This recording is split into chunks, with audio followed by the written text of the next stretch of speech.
Just be intentional, whatever you do, business, personal, just have a goal and just deliberately, thoughtfully to just, strive towards that goal and be intentional.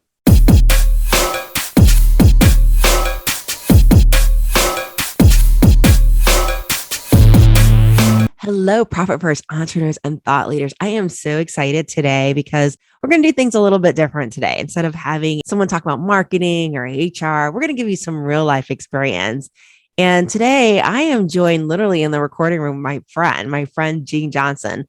Now, Jing is like a super entrepreneur. She is the CEO of Prism Renderings, and it's a commercial architectural visualization firm that's actually located here in Houston, where I am. And Jean has been part of some amazing projects and really designing those projects for universities and all types of like large projects. And I brought Jean into the studio today because I wanted to have a conversation with an entrepreneur, right? A entrepreneur like yourself, and really talk about some things that she has learned in her journey, especially recently, how she's adapting, how she's adjusting. And I like Jing because she does things a little bit differently. Like she was actually doing virtual officing before like everybody else thought it was cool because of COVID, like literally building her team from scratch virtually. And she's going to share some of those experiences, just some lessons that she's learned, her profit first journey. And we're just going to have a conversation, just do things a little bit different, entrepreneur to entrepreneur, and talk a little bit. So please join me in welcoming Jing Johnson to our platform. Hey, Jing, how are you doing today? Great, Susanne. Thank you so much for having me. Well, I'm excited to have you too. Thank you for coming on and just sharing just about your business and your experiences with some of our audience here that's listening in today. Yeah, I'm so happy. I hope I can provide some value to your audience by sharing my experience. Definitely. So, Jing, I always wanted to know, I know you are in architecture and there are very few women that do what you do. How did you find this niche? How did you find this area? And then what started you on the path of entrepreneurship? Because you've been in business for quite a while. I know Prism was established in 2005, and you're one of the few women that's actually in this industry. So tell me about that journey and what that looked like in starting your business. Okay, so I actually started this whole journey from childhood. Both my parents were structural engineers. So I grew up in a big architecture engineer firm in China. That's all I knew about the building design, building structure. So by the time we, are ready to go to college, and both my brother and I actually chose the architecture because we just found this is a fascinating industry. We were doing something different. We're not structural engineers, but we like architecture side. It's more creative, and it just seems like more fun and interesting than just doing the structure engineering design. And that's how I started my journey. I got my bachelor and master degree in architecture in China, worked there for a couple of years and moved here in 93. Went to U of H to get my second master's in architecture. And after I graduated, I just, worked in a couple of architecture firms before I started my business in 2005. The reason I started my business is because I had two young sons at the time, and it was a struggle, to say the least, to balance both my career. Architecture is a very demanding profession. It's just a lot of deadlines, and you have to stay late to finish those work. And so I just constantly feel guilty, I guess. When I stay at work, I just feel, I should have, take care of my boys, and vice versa. If I come home, on time, and then I feel, I didn't contribute as much as other team members. So that just kind of sparkled the idea to start my own business so I can have that flexibility to take care of my boys and still have a career that related to my training, my my degrees and my experience. That's how the whole thing started, because that's my why, my boys. I love that. And your boys have done extremely well. just Thank watching you. them graduate. I'm just so proud of you in that journey. And then so many women struggle with that. That mommy guilt is real. I mean, we get it at Yeah. work. We have to run and leave daycare Mhm. and leave that meeting early. And then we get it, when we're not there and present. So that's great that you were able to reinvent that and create really the best of both worlds with that. You were a pioneer when it comes to having that virtual team, having everybody be remote. Tell me Yeah. about what led you to that decision and tell us about the growth. Tell us, how did you grow Yeah. virtually and manage that team? Well, the whole reason to start a virtual team is because of my experience, my journey. When I started my business as a more like lifestyle business, it's really, to help me to have that balance to raise my family and also have a career. And so I just, after a few years, I start hiring team members. I feel, I can, use this business as a platform to help other young moms, have the same benefit as I did. That's why I started, hire the first couple of team members and all moms. And we, to this day, that's our tradition. So all our team members are moms. And the reason to have that virtual team is so everybody can have that flexibility to, in life and career. So that's how we started. I mean, it's not easy, because it requires a very high level of communication and trust if you are not in the same building, right? Also, it's not for everyone. And some people just cannot work from home. That's they need to be in the office or workplace, to be able to concentrate on their work. So it really depends on, but others are very good at juggling everything all at the same time, but still can be productive. So it really depends on what kind of team members you are going to recruit. So for us, we try to create this culture that, family first, right?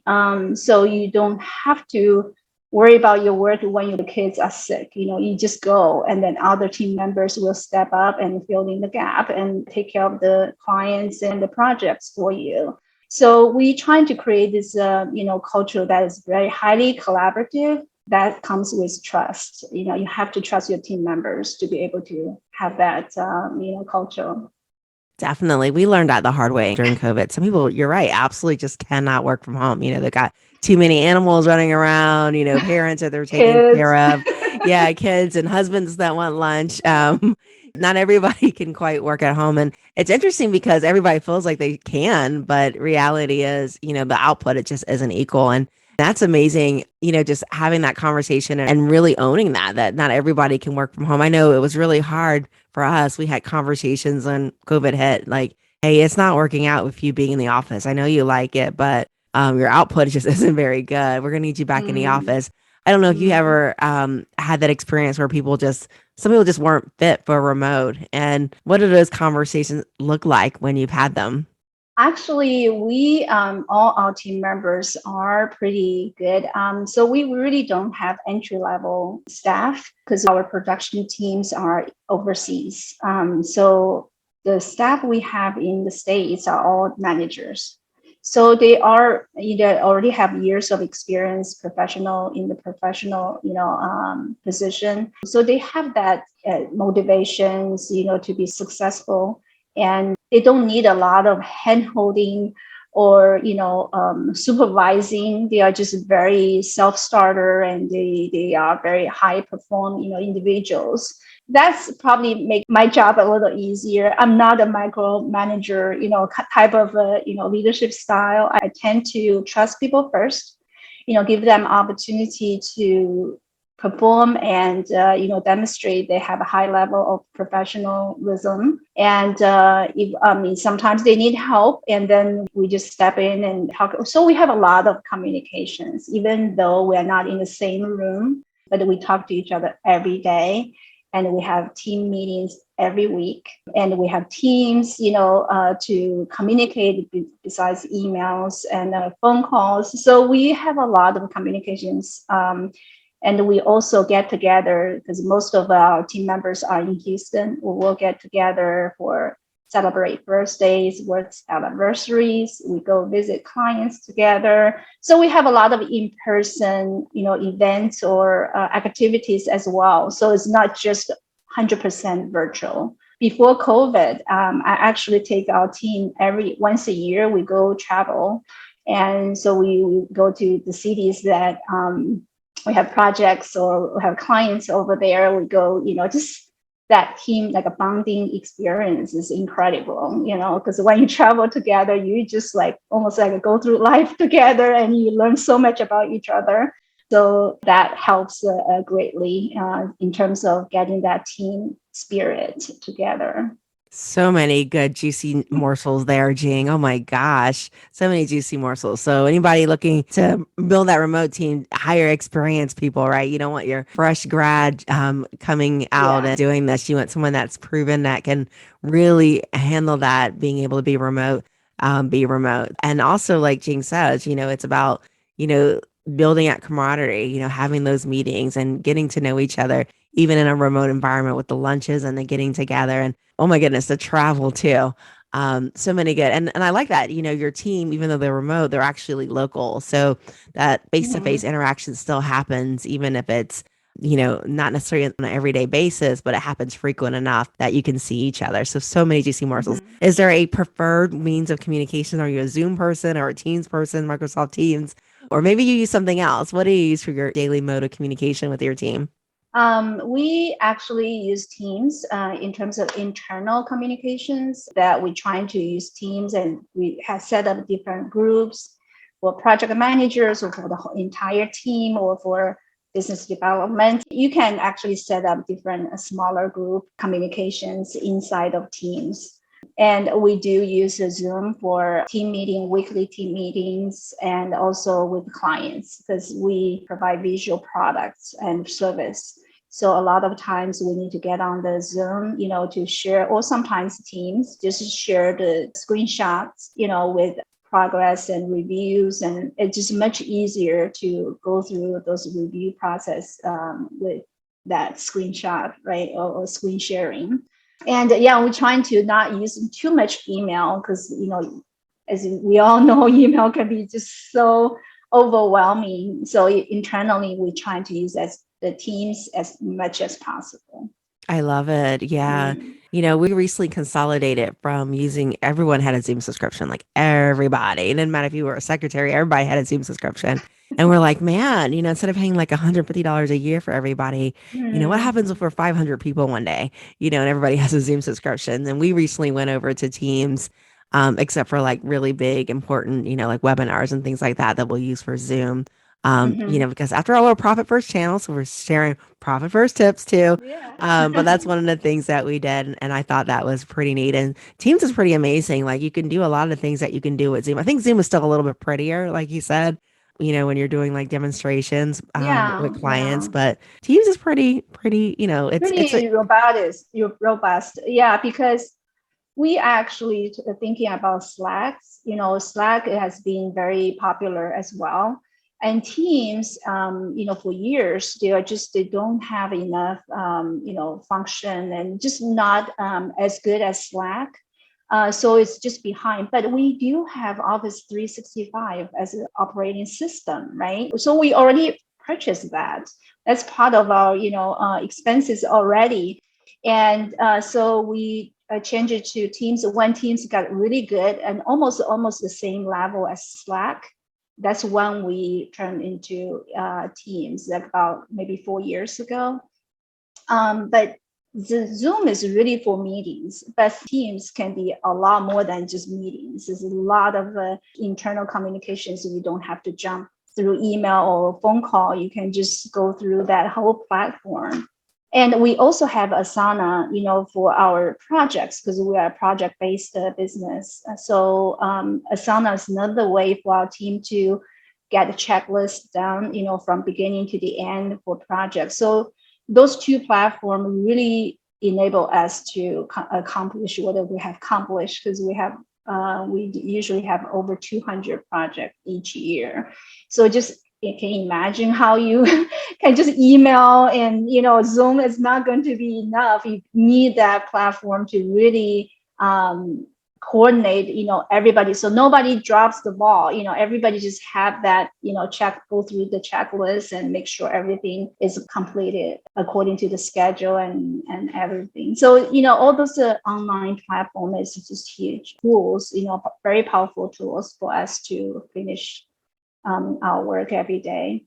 Oh yeah, I know our theme this Mm. year was consolidate. Whenever there was a Okay. software that we could consolidate into another and reduce expenses, we would do that. So, that Team Zoom consolidation was one of the things that we took out, and we've been really happy with it. We had all Mm. kinds of things like document storage. We were able to consolidate into SharePoint, just a whole lot of different things that we did this year just to reduce expenses with that.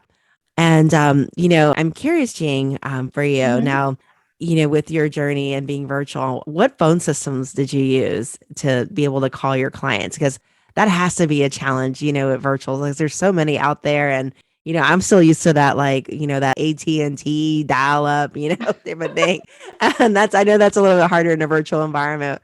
How do you guys handle those important phone calls? We actually just provide cell phone for everybody. We just use the mobile phone.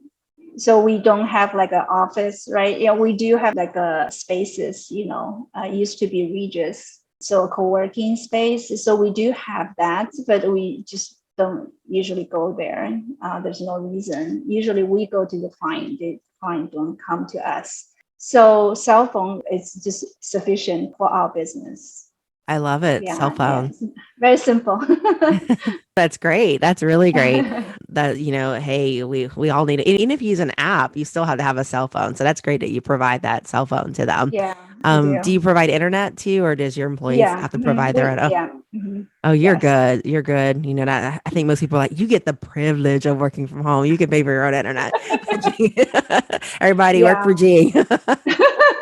Yeah, we trying to, get the best of both worlds. We still pay above market, salary, and just because we got really good team, we need to pay them what they deserve. Also, just the benefit that we are able to provide to our team, 401ks and matching, all that. We've been doing that for years.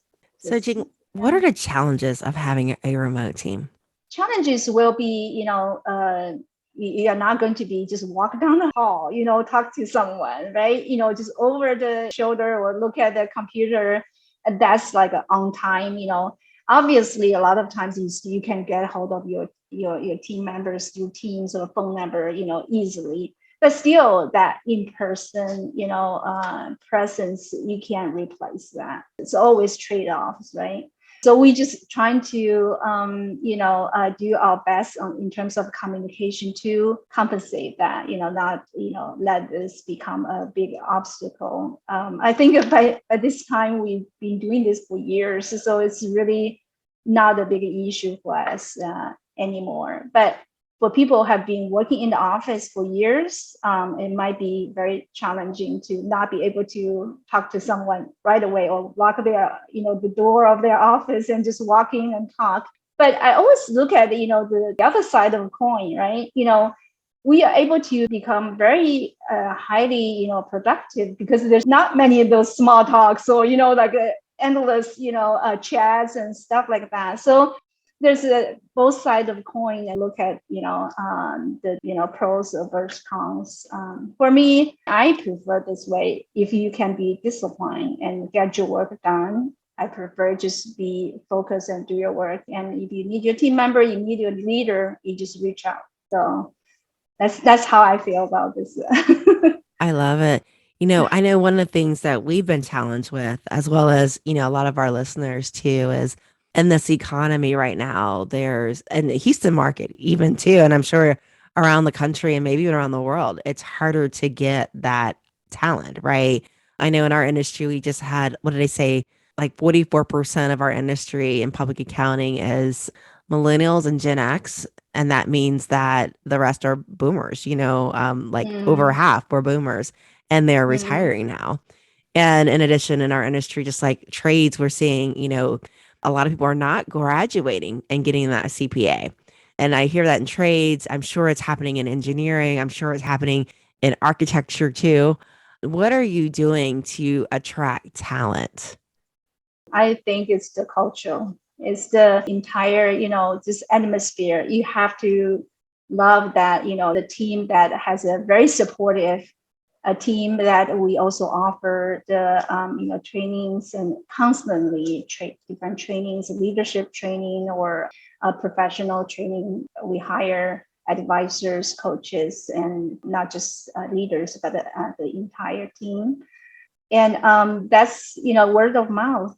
We are very huge, active on social media. Not just showcase our projects, our clients. We also showcase our culture, our team members all the time. So when we go out talk to people in our industry, everybody just because of that exposure, they just totally understand what the team is about, who we are, what do we do, what do we believe. I think that's huge. You got to show the world, the marketplace, who you are, who you want to serve, and what kind of people you want in your team.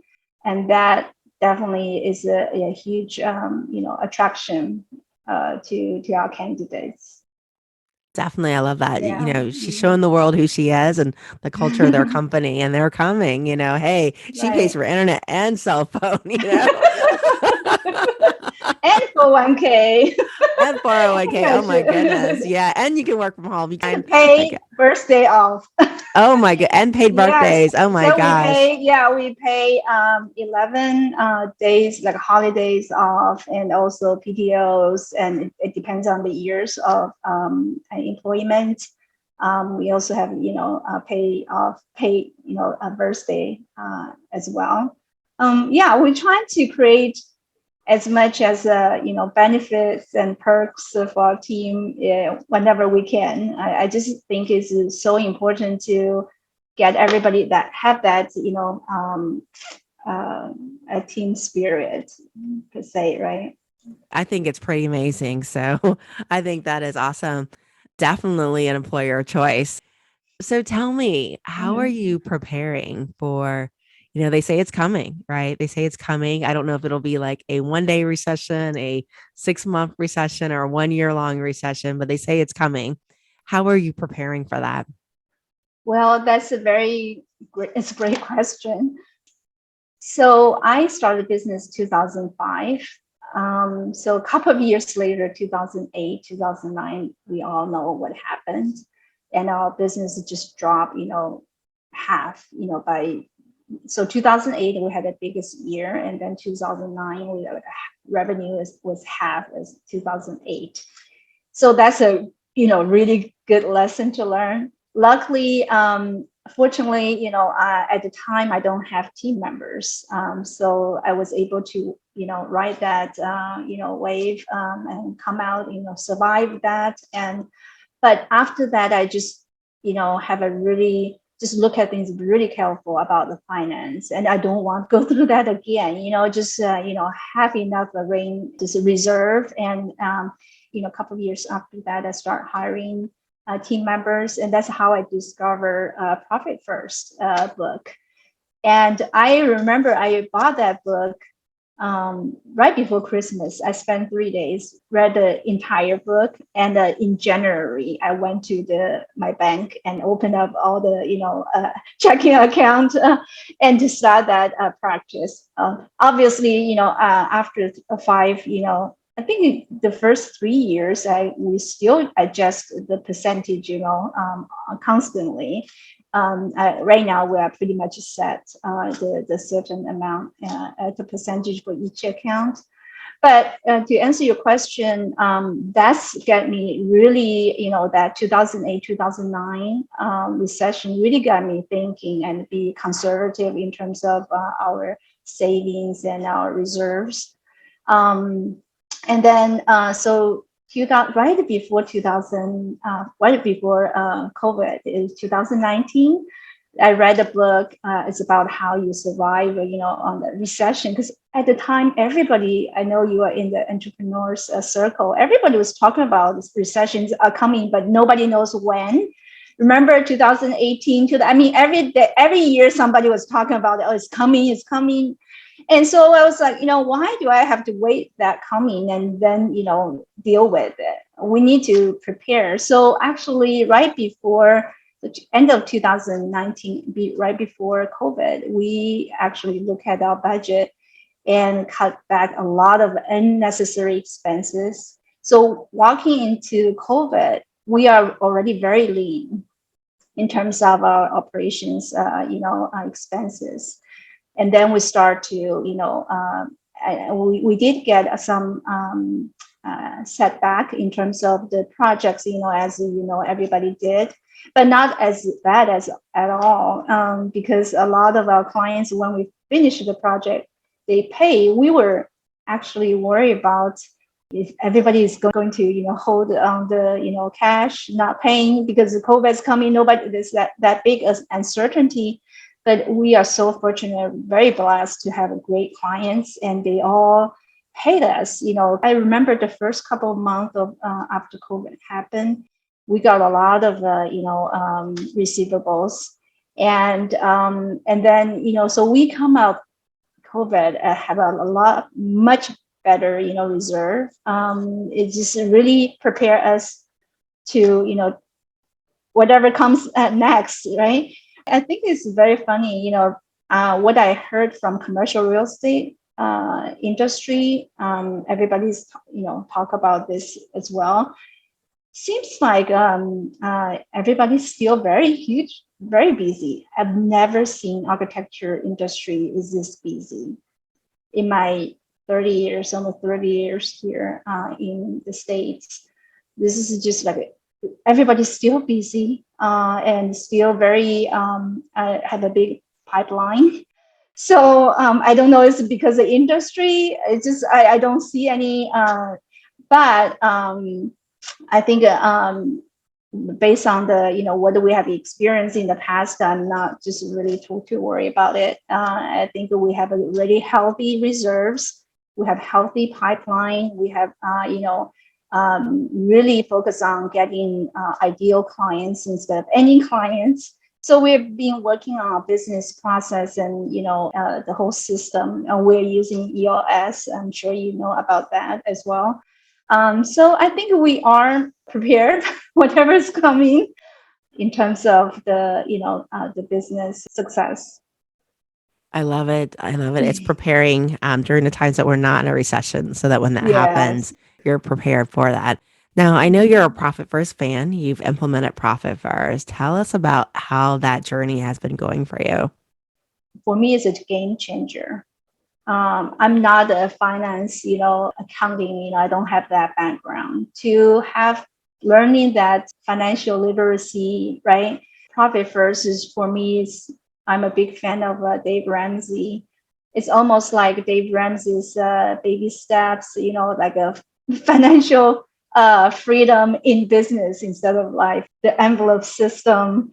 It's very much just like the business version of Dave Ramsey's financial peace, freedom. So it's more like a behavior control instead of just, it's not nothing, really rocket science. It's really be disciplined and know where your money goes. Don't spend more than you should, because once you put the money in a different account, you really not, you have a much smaller plate. So you just basically work with that instead of thinking you have a lot more than you do. So for me, it's really just to have that basic understanding about the business and different aspects of business in terms of revenue and expenses and the profit. And also the other, benefit is to really focus on the profit as well. At the beginning, everybody was just talk about top line, revenue, but understanding, profits much more important, right? Because at the end of the day, you have a huge revenue, but your expenses is huge too. It's not going to make any sustainable, business just from that. So it's just a huge lesson and learn for me, the whole journey. And when we hire our in-house accountant, we also get her on board. And so she's handling all the logistics in terms of profit first account. We're still using that. I'm actually a big, promoter. Everybody I talk to, if they haven't get on the profit first for, business owners, small business owners, I'm the first one tell them, go get that book and read it and follow the system. It's going to do, have a huge benefit to your business success. Oh yeah, it definitely does. I was listening to an interview and this woman was she had a credit card business where, they're the merchant services. So you Mm, subscribe to their services. Instead of using QuickBooks merchant services, you would use theirs. mm. And, she was bragging that it was multi-million dollars. I mean, I want to say like 50 million in revenue. And she was saying, but it's not profitable. And I'm thinking, and she was saying it's a great business, but not profitable. And I'm like, or she hasn't ran a profit yet. And I'm like, huh. And when do you plan to run a profit? That's the question I wanted to ask her. But, a lot of times, that big number is so glamorous, but it's the bottom line at the end of the day that matters. And you don't want to let that go. Any big takeaways from your profit first journey, like some of the things that really made a big difference for you in your profit first journey? It's really to just understand where money goes. I think that's the biggest thing. And once you have that, I just feel like a peace, and I'm not, anxious about it anymore because I know exactly how much, in each account. I know I have enough money to pay that, for whatever, purpose of that part of business. For me, it's really a peace of mind. That's the biggest thing, because as an entrepreneur, you have so many things you have to, handle every day. Financial part is a huge part. If you have that part pretty much in control, and you can just focus on, real, you get a client and build a team and just really like a value add activities on your business much more once you have that. Definitely, definitely. It's all about, Mhm. like you said, understanding numbers of where the expenses go. And, I'm a big fan of the behavior, right? You got to make those Yes, transfers, yeah. you got to make the Hmm. transfers and you got to make them Yeah. religiously, really. Yes. Like you Hmm. talked about Baby Steps Millionaire, Dave Ramsey. It's about the little actions that build up over time that get you to where you're going. And it starts Hmm. with that transfer when you don't feel like it. Is where it starts. And Yeah. continuing to build upon those transfers is really, really critical to Hmm. getting that bottom line that you're going to be proud of one day. Now, Jing, I know that you've given us so many juicy morsels, so many juicy morsels. You guys might have to listen to it again just so you can, because there's so many deep seated lessons in all of Jing's stories that she's told us about her journey. If so that our entrepreneurs can contact you, work with you, maybe get some architectural work for you for those of them who are wanting like big buildings. Jing, what's the best way to contact you? LinkedIn is my profile, Jing Johnson, Jing Johnson. So if you search that name, I don't know how many Jing Johnson, but probably it will pop up, especially with Prism Renderings. Our website is prismrenderings.com, PRISMRENDERINGS.com. And yeah, feel free to contact, I mean, not just, architecture rendering services, but, love to talk to other business owners and just, compare notes, and we all learn and grow together in the community, Exactly. right? I love it. I love it. And then, Jing, one of the other questions I wanted to ask you too is if you could leave our viewers and listeners with one piece of advice, it can be personal, it can be business related. What would that one piece of advice be? Just be intentional, whatever you do, business, personal, just have a goal and just deliberately, thoughtfully to just, strive towards that goal and be intentional. I love it. I love it. And that was Jing Johnson. That was Jing Johnson. And I'm going to go ahead and put her LinkedIn at the bottom of our show notes. You guys can reach out to her, connect with her on LinkedIn, talk more about strategy, maybe share some more 10 meds there. So thank you, Jing, so much for joining us and sharing Thank you. your wealth of knowledge and experience. Oh, thank you so much, Suzanne, for having me. It's so fun. Thank you.